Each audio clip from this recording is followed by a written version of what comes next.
نجم المنتخب السوري السابق، هل من الإمكان وقبول عودتك بعد إعلان الاعتزال لتمثيل منتخب سوريا؟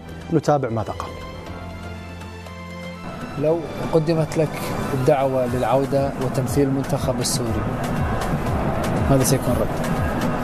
هذا منتخب بلدي بالنهاية وما أبخل عليه بأي شيء. أنا صارت عندي ردة فعل، زعلت، كنت يعني حابب أن أكون متواجد مع اللاعبين وأخدم بلدي وأساعد إخواني اللاعبين داخل أرض الملعب. للآن أنا ما عرفت إيش سبب استبعادي، لكن بالنهاية قرار بس صفحة وانتهت. الآن خرج المنتخب من كأس آسيا وفي صفحة جديدة كبيرة هي تصفيات كأس العالم.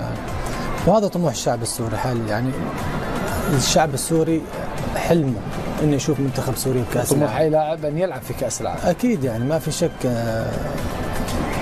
ان شاء الله يكون اول متواجدين ان شاء الله في حال تم دعوتي. لا عطني جواب واضح.